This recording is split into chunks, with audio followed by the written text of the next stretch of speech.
Good morning, good afternoon, good evening, good night, wherever you are in the world, or whatever time you'll be watching this video. Now, guys, sometimes I think, a lot of us have a misconception on who a humanitarian is and what they do. So let us take a look at it. A humanitarian is a person who is dedicated to improving the well being and dignity of others, especially those who are suffering, vulnerable, or affected by crises like poverty, war, or natural disasters.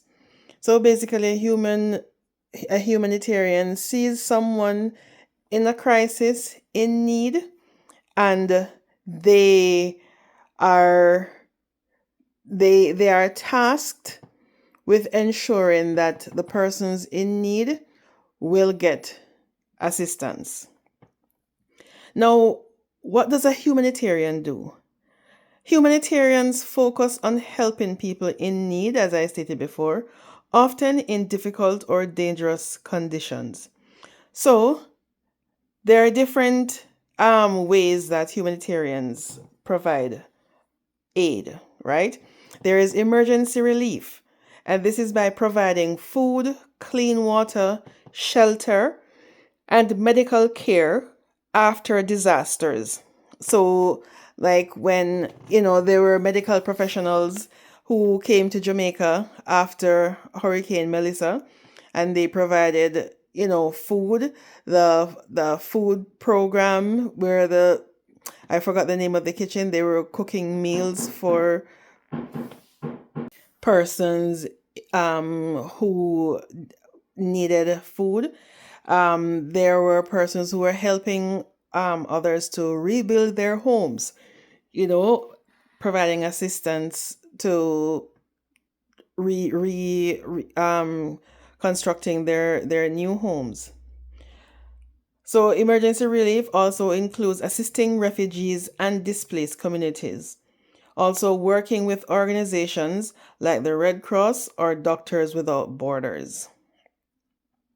Humanitarians provide health care and support by delivering medical care in underserved regions, running vaccination campaigns, offering mental health support for trauma victims. So, again, in the case of Melissa, for persons who were there delivering medical care, makeshift clinics, running vaccination camps, which would be a part of a makeshift clinic, if there are any airborne or waterborne diseases which were the cause of a hurricane, then you would have humanitarians providing that aid.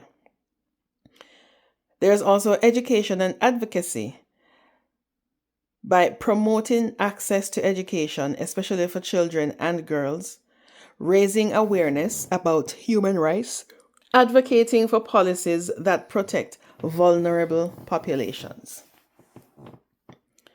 So these are also some attributes of a humanitarian. So promoting access to education, especially for children and girls, means that you could have a few persons in Jamaica who notice that maybe, especially like for the inner city kids, that they are the most would be the most challenged students who would not necessarily have, proper access to education. So then they would ensure that those kids, have proper access to education in whatever capacity. And there's also long-term development, and this is by building schools, hospitals, and clean water systems, supporting sustainable agriculture and job creation, and helping communities rebuild after crises.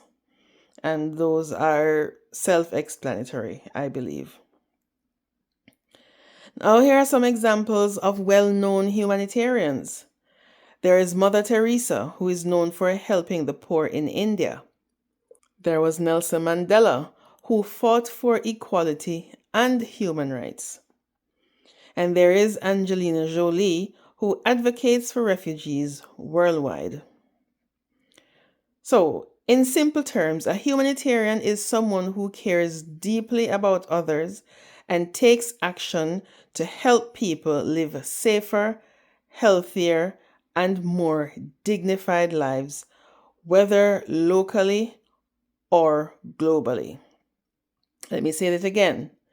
A humanitarian is someone who cares deeply about others and takes action to help people live safer, healthier, and more dignified lives, whether locally or globally. So then, because there is so much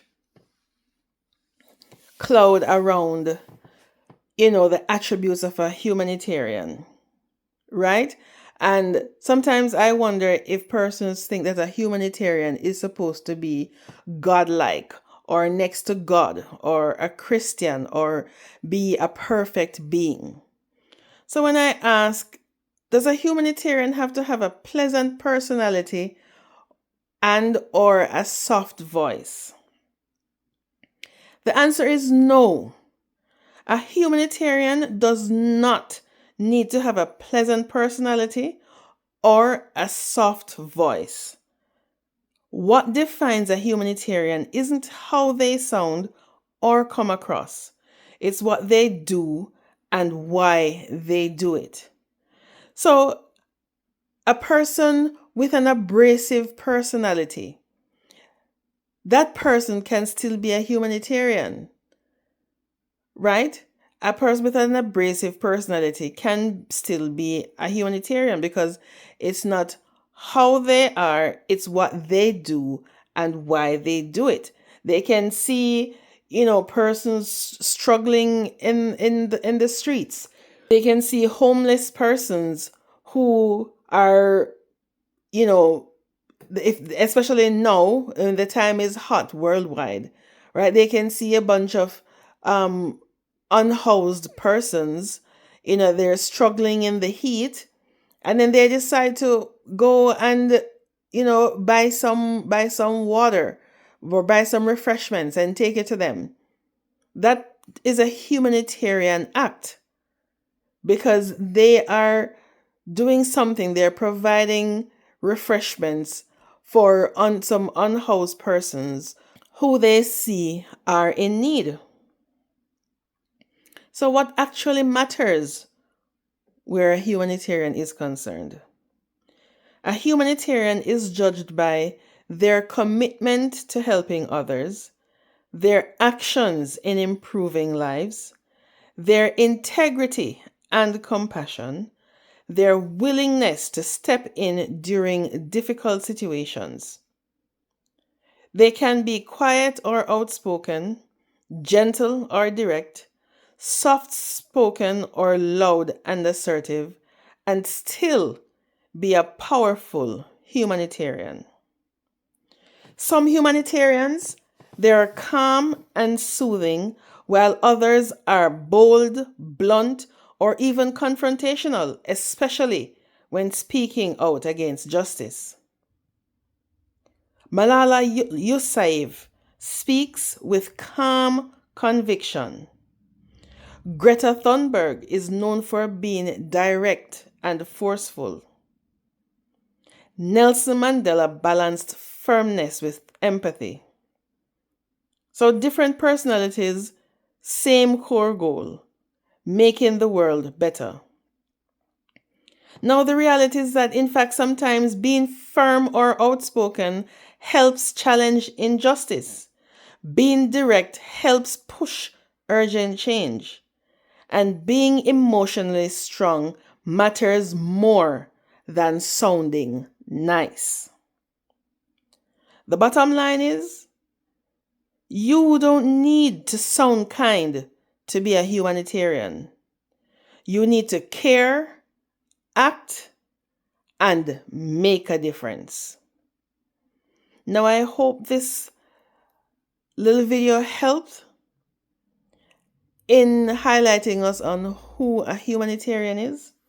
So sometimes we will see some persons out there. They are abrasive. They are what we would call loud. We would say they're uncouth. We would say, all negative things depending on their nature. But none of that is taken in consideration or in the attributes of being a humanitarian. Because a humanitarian, again, they do not need to have a pleasant or soft voice. It's about what they do and why they do it. Thank you for listening. Catch you on the next one.